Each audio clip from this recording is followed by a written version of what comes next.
ಪ್ರಚೋದನೆ ಕೊಟ್ಟಿರೋರು ಅವರು. ನಿಮ್ಗೇನಾದ್ರೂ ಅಲ್ಪ ಸ್ವಲ್ಪ ಆಳ್ದ ಅನುಭವ ಇದೆ ಅಂತೀರಿ, 14 ಬಜೆಟ್ ಕೊಟ್ಟವನಂತೀರಿ, ಮುಖ್ಯಮಂತ್ರಿ ಒಂದು ಕುರುಬ ಸಮಾಜದವನು ಅಂತ ಹೇಳ್ತೀರಿ. ನಿಮ್ಗೇನಾದ್ರೂ ಕನಿಷ್ಠ ಆಳ್ದ ಪ್ರಜ್ಞೆ ಇದ್ರೆ ನಿನ್ನೆ ನಡೆದಿರ್ತಕ್ಕಂಥ ಈ ಒಂದು ಸರ್ಕಾರದ ತಪ್ಪುಗಳೇನಿದೆ ಅದನ್ನ ಸರಿಪಡಿಸಿಕೊಳ್ಳಬೇಕು. ಮತ್ತೆ ಉದ್ದಟತನದಲ್ಲಿ ರಾಜಕೀಯ ಮಾಡ್ತಾ ಇದ್ದಾರೆ ಅಂತಕ್ಕಂಥ ನಿಮ್ಮ ನಡವಳಿಕೆ ಇದೆಯಲ್ಲ, ಇದನ್ನ ಸರಿಪಡಿಸಿಕೊಳ್ಳಿ. ನೀವು ಲೋಕಸಭೆಯನ್ನ ಟಾರ್ಗೆಟ್ ಇಟ್ಕೊಂಡು ಜೆಡಿಎಸ್ ಹಾಗೂ ಬಿಜೆಪಿ ಅವರು ರಾಜಕಾರಣ ಮಾಡಿದ್ರು. ನಾವೆಲ್ಲ ಲೋಕಸಭೆ ಇಟ್ಕೊಂಡು ಟಾರ್ಗೆಟ್ ಮಾಡಿದ್ದು ನಿನ್ನೆ ನಡೆಸಿದ್ರಲ್ಲ, ಶೋಷಿತ ವರ್ಗಗಳ ಸಮಾವೇಶ. ಲೋಕಸಭೆ ಟಾರ್ಗೆಟ್ ಇಟ್ಕೊಂಡು ನಿನ್ನೆ ದಿನ ಮಟನ್ ಟ್ಯಾಕ್ಸ್ ಮಾಡಿದ್ರಲ್ಲ, ಶೋಷಿತ ವರ್ಗಗಳ ಸಮ್ಮೇಳನ. ಅದು ರಾಜಕೀಯ ಮಾಡ್ತಾ ಇರೋದು. ಎಷ್ಟು ವರ್ಷ ಮುಖ್ಯಮಂತ್ರಿ?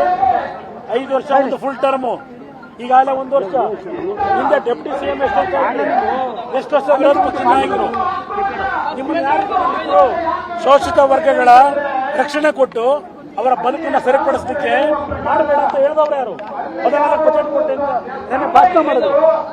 14 ಬಜೆಟ್ ಇಂದ ಶೋಷಿತ ವರ್ಗ ಚರ್ಚೆ ಮಾಡಲಿಕ್ಕೆ ಬಹಳ ಇದೆ ವಿಷಯ. ಆದರೆ ಇವತ್ತು ಸರ್, ಇವತ್ತಿನ ಲಾಠಿ ಚಾರ್ಜ್ ಮಾಡುವಂತ ಪರಿಸ್ಥಿತಿ ಈ ಮೈಸೂರು ಮಂಡ್ಯದಲ್ಲಿ ನಿರ್ಮಾಣ ಆಗಿತ್ತು ಅಂತ.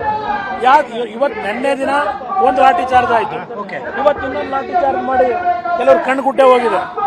ಆ ಕಣ್ಣು ಉಳಿದಿರೋದೇ ಹೆಚ್ಚು. ಇವತ್ತು ಕೆಲವರು ಕಾಲು ಮುರಿದಿದೆ. ಇಂಥ ಅವಶ್ಯಕತೆ ಇತ್ತ?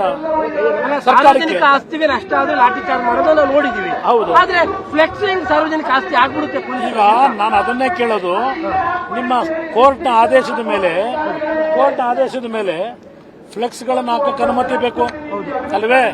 ಈಗ ಧ್ವಜಸ್ತಂಭದಲ್ಲಿ ಹನುಮಂತ ಇದನ್ನ ಹಾಕಿದ್ದಾರೆ ಅಂತೇಳಿ ಬಾವುಟ ಹಾಕಿದ್ರು ಅಂತೇಳಿ ತೆಗೆದ್ರಲ್ಲ, ಇವತ್ತು ರಸ್ತೆ ಒಳಗೆ ಹಾಕೊಂಡಿದಿರಲ್ಲ. ಇಲ್ಲಿ ಮಹಾನ್ ನಾಯಕರುಗಳದ್ದು ಫೋಟೋಗಳು ಯಾವನ್ ಪರ್ಮಿಷನ್ ಕೊಟ್ಟಿದ್ದಾನೆ? ಯಾರು ಪರ್ಮಿಷನ್ ಕೊಟ್ಟಿದ್ರಾಗಿದೆ ಕೇಳಲಿಕ್ಕೆ ಬಯಸ್ತೀನಿ ನಾನು. ಇವತ್ತು ಆಯ್ತು, ಅಲ್ಲಿ ಇರ್ತಕ್ಕಂಥದ್ದನ್ನು ಯಾರೋ ಗುಂಪಿನಲ್ಲಿ ಯಾರೋ ತೆಗಿಲಿಕ್ಕೆ ಹೋಗಿರ್ಬೋದು, ಅದಕ್ಕೆ ಲಾಠಿ ಚಾರ್ಜ್ ಮಾಡಬೇಕಾ? ಅನುಮತಿ ಯಾರು ಕೊಟ್ಟಿದ್ರು? ಇವರಿಗೆಲ್ಲ ಫ್ಲೆಕ್ಸ್ ಎಲ್ಲ ಊರೊಳಗೆಲ್ಲ ಹಾಕೊಂಡು ತಿರ್ಗೋದಕ್ಕೆ ಇದಕ್ಕೆ ಪರ್ಮಿಷನ್ ಇದೆಯಾ? ಒಂದೊಂದು ಫ್ಲೆಕ್ಸಿಗೆ 5 ಜನ ಪೊಲೀಸರು ಹಾಕಿ ರಕ್ಷಣೆ ಕೊಡೋ ಸ್ಥಿತಿ ಇದೆ. ಇದು ಈ ಸರ್ಕಾರದ ಹಣೆ ಬರ. ಮಂಡ್ಯದಲ್ಲಿ ಆ ನಾಯಕರುಗಳು ಫೋಟೋ ಹಾಕೊಂಡವ್ರಲ್ಲ ಕಾಂಗ್ರೆಸ್ನವ್ರದ್ದು, ಆ ಫೋಟೋಗೆ ರಕ್ಷಣೆ ಕೊಡಕ್ಕೆ ವ್ಯಾನ್ಗಳ ತಂದು ನಿಲ್ಲಿಸ್ಕೊಂಡು ರಕ್ಷಣೆ ಕೊಡೋ ಮಟ್ಟಿಗೆ ನೀವು ಬಂದಿದ್ದೀರಿ. ಆ ಫ್ಲೆಕ್ಸ್ಗಳಿಗೆ ರಕ್ಷಣೆ ಕೊಡೋದಿರ್ಲಿ, ಓಡಾಡಕ್ಕಾಗದೇ ಇರೋ ಪರಿಸ್ಥಿತಿ ಬಂದಿರಿ, ಸರಿಪಡಿಸ್ಕೊಳ್ಳಿ. ಬಟ್ ಇದು ರಾಜಕಾರಣ ಅಂತೀರಾ ಕಾಂಗ್ರೆಸ್? ನಾವ್ ಯಾಕೆ ರಾಜಕಾರಣ ನಾವು ಮಾಡಿದೀವ? ನಿನ್ನೆ ಅವರು ಪ್ರಾರಂಭ ಮಾಡಿರೋದು. ಮಂಡ್ಯದಲ್ಲೂ ಈ ರೀತಿಯ ಒಂದು ಪ್ರೇರೇಪಣೆ ಕೊಟ್ಟು ಅಮಾಯಕ ರೈತರುಗಳು ಹಣ ಸಂಗ್ರಹ ಮಾಡಿ, ಏನ್ ದೊಡ್ಡ ನ್ಯಾಷನಲ್ ಹೈವೇನಾ? ಒಂದು ಗ್ರಾಮದಲ್ಲಿ 5-6 ಸಾವಿರ ಜನ ವಾಸ ಇರಬಹುದು, ಎಲ್ಲ ಸೇರಿ ಒಂದು ತೀರ್ಮಾನ ಮಾಡಿ, ಅದು ಅದೇ ಜಾಗದಲ್ಲಿ. ಇನ್ನೊಂದು ಹೇಳ್ತೀನಿ ಕೇಳಿ, 35 ವರ್ಷಗಳ ಹಿಂದೆ ಇದೇ ಸಿದ್ದರಾಮಯ್ಯನವರು ಹೋಗಿ ಆ ಧ್ವಜಸ್ತಂಭಕ್ಕೆ ಉದ್ಘಾಟನೆ ಮಾಡಿ ಬಂದಿದ್ದಾರೆ. ಇದೇ ಸಿದ್ದರಾಮಯ್ಯನವರು ಅದೇ ಊರಿಗೆ ಹೋಗಿ 35 ವರ್ಷಗಳ ಹಿಂದೆ ಧ್ವಜಸ್ಥಾಪನೆ ಮಾಡಿ ಬಂದ್ರು. ಅದೇ ಧ್ವಜಸ್ತಂಭನೆಯನ್ನ ಇವತ್ತು ಇದು ನವೀಕರಣ ಮಾಡಿರೋದು. ಅರ್ಥ ಮಾಡ್ಕೊಳ್ಳಿ, ನೀವೇ ಹೋಗಿ ಉದ್ಘಾಟನೆ ಮಾಡಿದ್ರಿ.